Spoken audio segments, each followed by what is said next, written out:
Hello, everyone, and welcome to The Push with Nick and KP. We are here to do another episode of reactions for NXT Battleground, which took place on May 25th, 2025. Elephant in the room here, KP will not be on the podcast for basically a week. He's off on vacation, so reactions for Battleground, Raw, and NXT recaps, it will be just me. So without further ado, let's go ahead and get into it. Battleground Tampa took place on Sunday, May 25th, and we kick off the show with Kelani, Jordynne, and Ruca for the North American Women's NXT Championship. This was an incredible start to Battleground for me, and interesting to know, it appeared that Kelani kind of is going back to being a face a little bit more so lately. Noted like in the ring when she walks down to the ring, she's kind of engaging with the audience on a positive note. So I'm not sure if that's kind of playing in because it feels like the more confident Soul gets, she's kind of appearing to be kind of a heelish, if not very cocky face. So interesting to note there. And Zarya clearly not happy about this match, as you can see in the upper left-hand corner there. She's kind of the reason for this match, but obviously not happy about it. This is a pretty good back and forth. Ended up being Zarya getting dismissed from ringside after moving Soul to avoid getting hit from Kelani. So Zarya, of course, playing a part, as I think we kind of knew she would. And excuse me. And right after Soul avoids that move, she then hits a Soul Snatcher from the top ropes to get the win. So this was great, incredible back and forth. The crowd was arguably the hottest they were the entire night. I think the only other match that kind of rivaled it would be Joe and Trick in the main event.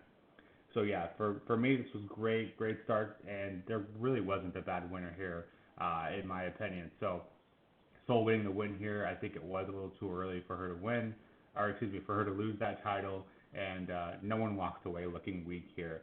KP also gave me his rating for the match here, and for this one in particular, gave me an 8.5 out of 10, so just a notch below mine. So it looks like we both agree. Great start to NXT Battleground. After that, we kick off our tag team match, which is the Culling versus Hank and Tank and Josh Briggs.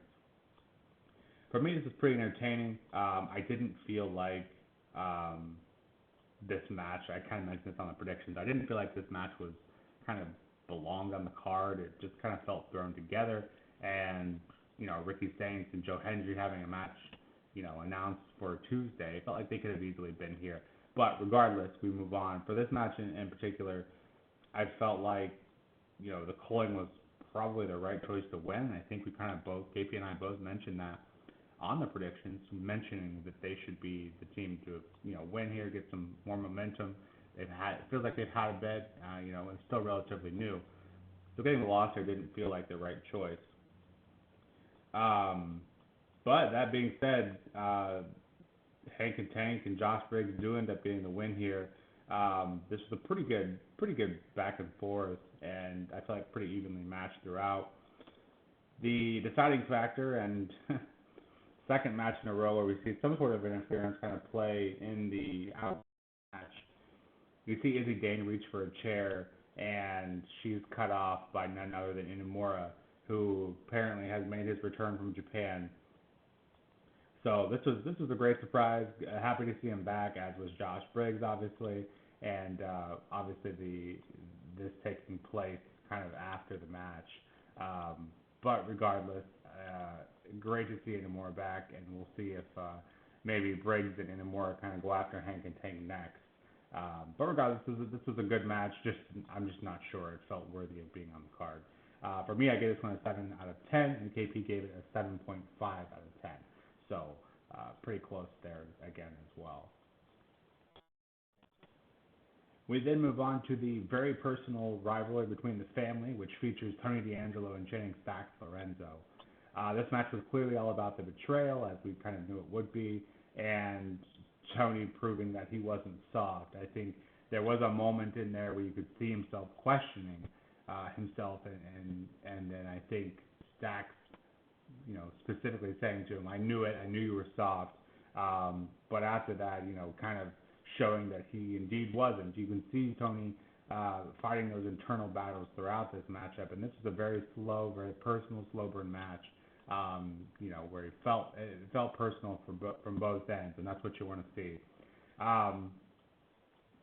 Just when it feels like Tony kind of had the the upper hand and had things under control, yet again we see some sort of, it wasn't interference, but it was definitely a distraction. Lucas Crucifino ends up showing up at ringside, and this kind of was the nail in the coffin. Tony not sure what's going on, kind of looking over to him, distracted enough for Stacks to get in the low blow and then get the win over the Don. So, although a bit overdone, obviously this ending, me and KP and I speak on this on a weekly basis. This was a fun story and to watch unfold, and obviously this works with the story we're seeing going on, kind of unraveling with the family. This particular story works, so we'll see. It'll be interesting to see kind of where they go from here, what Lucas was doing there, and what his intentions were. I'm sure we'll find out over the next couple of weeks. We then get on to the next women's contest, which features Jordynne Grace taking on Stephanie Vaquer for the NXT Women's Championship. And for me, and it appears the same can be said for KP, this was match of the night. I think going into the predictions video and this event, we both kind of had high hopes for this one, thinking this one could be match of the night, and we were looking forward to it. And it certainly turned out to live up to expectations. This is an incredible match. No one looked weak, kind of similar to the other women's match. There wasn't a bad winner here. I personally thought Jordynne Grace could gain a lot more, obviously, from winning here. I think I kind of mentioned it, having her beat Vaquer after everything that Vaquer's done. I think you turn Grace into you solidify her as a star just like that, just by beating Vaquer. So I think that was an opportunity that they could have taken, but I'm not mad at the outcome. I think it was, like I said, it was an incredible match, and both of these women kind of gave it their all. You could see the look of desperation on both of these women's faces throughout, and obviously more so towards the end. So, even La Primera herself had to reach down, to deep new depths to take down Grace. So Grace walked away looking great here. As does Vaquer, obviously. So another thing I noted too was Jordynne Grace kind of showing, I don't want to say heel tendencies, but it kind of gave off the vibe, like when Vaquer first attempted the devil's kiss, Grace stopped it, kind of drug her over to Booker T and kind of put her in front of him. And, I don't know if that's going to be something to be invested in going forward, if she actually is going to turn heel. I've noted before, I think she would make a better heel. I think it matches her character better. Or if it's just anyone who goes up against Vaquer is just kind of automatically a heel because of how over she is. So it could just be just for this match, but something to look forward to going forward. But yeah, this, like I said, there wasn't a bad winner here, but Vaquer holding on. It'll be interesting to see where Grace goes from now. I think that puts her at 0-3 for title matches. So I think she might have to go back towards the end of the line. So we'll see where they go from here. But yeah, Vaquer gets the win here, and a great match here. We then move on to Myles Borne getting his opportunity for the NXT Championship, going up against Oba Femi. I don't know what it was about this one, but it just didn't do it for me. I don't know if it was the fact that Myles wasn't going to win. I think we all kind of confidently knew that he wasn't going to beat Oba, or just the character development isn't quite there yet for Myles. He had a couple personal moments and kind of helped us kind of reach, get comfortable with his character, and he told us something very personal, and that helped. But I don't think we're there yet in terms of believability, or just does this guy have what it takes to reach the top. So I don't know if that was there or not, but it just didn't feel like this match had what I was looking for. Oba got in quite a bit of the offense, as he should, and I didn't walk away thinking this kind of helped anyone. Typically these matches, if Myles shows a lot of heart, which he did, but it didn't. To me, I didn't walk away thinking, yeah, a couple more moves here or there, and he maybe could have had that. For me, it just felt like he didn't have it. He didn't have what it took this night, and I didn't feel like he was super close to getting it either. So, I could be in the minority here, but it just didn't feel like it worked, and I don't think Myles is there quite yet from a character standpoint to be taking on Oba for the title. But obviously he earned the shot, just wasn't his night. So for me, I give this one a 6 out of 10, and this is the biggest variance we had. So like I said, I could be in the minority here. KP gave this one an 8.5.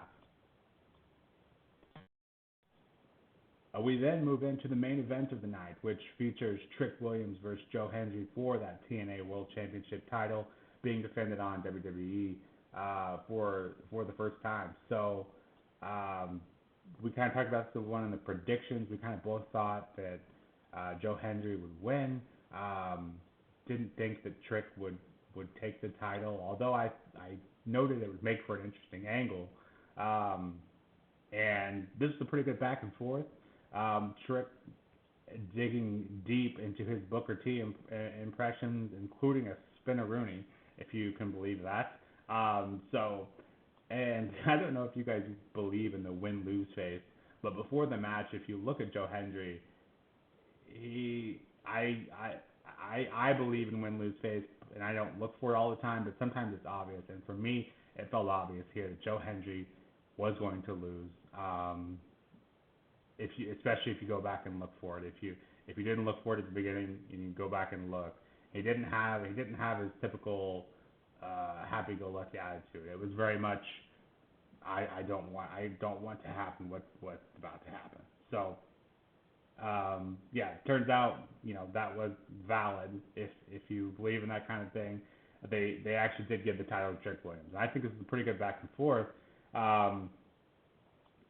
But yeah, Trick gets the win, and so I kind of noted on the predictions. I said this will make for an interesting angle, but also if Trick doesn't win this, what does he do? Because his whole angle and bit going back for a while now has been crying about not being able to get where he belongs. So him winning this title, I think, is huge.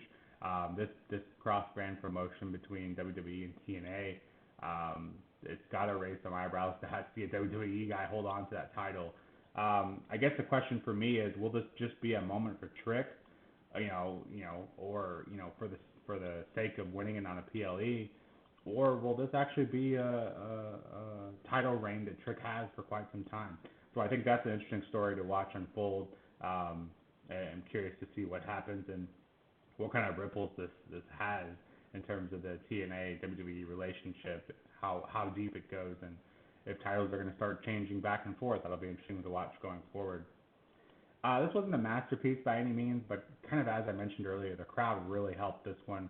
I think probably the hottest of the night, either this one or the opening contest between Soul and Kelani. I would argue this one probably had a little more just because it felt like it was throughout the whole match, whereas the opening one, I think the crowd was kind of hot because it was an opening contest. Obviously, the match helped, but for me, I think this one was probably the hottest in terms of crowd investment. So like I said, it wasn't a masterpiece, but this was a fun back and forth and a fun main event. I think deserving, considering what was on the line. And yeah, Trick wins the title, so shocking result there. For me, I give this one a 7.5 out of 10, and KP gave it just a notch higher at 8. But yeah, Battleground 2025, pretty good show overall. I think this was quality show, definitely not the best, but far from the worst as well. For me, it just didn't have that next level NXT PLE for a couple of the matches in particular, and I kind of mentioned that going through. But more often than not, I found myself really into each match with a couple of exceptions and some really interesting storylines coming out of this one. So overall, I think a pretty good show. Just didn't have that ultimate NXT, but NXT's PLEs are always good. They just set a bar that's so high. Sometimes they don't quite live up to it, and that's kind of what I walked away here. Didn't feel like it had that next level, but still a really good PLE regardless. KP gave it a notch above me at 8 out of 10. So with that, this has been another episode of The Push. And like I said, it'll be just me this week, but we will get KP back probably around the SmackDown reactions of next week, SmackDown recap. So just a couple more shows, just hanging in there with just myself. We'll be back to the full Nick and KP push here shortly. But for that, until then, we'll be back shortly with a Raw recap. And if you like what we're doing here, let us know in the comments below. Otherwise, we'll see you next time. Take care.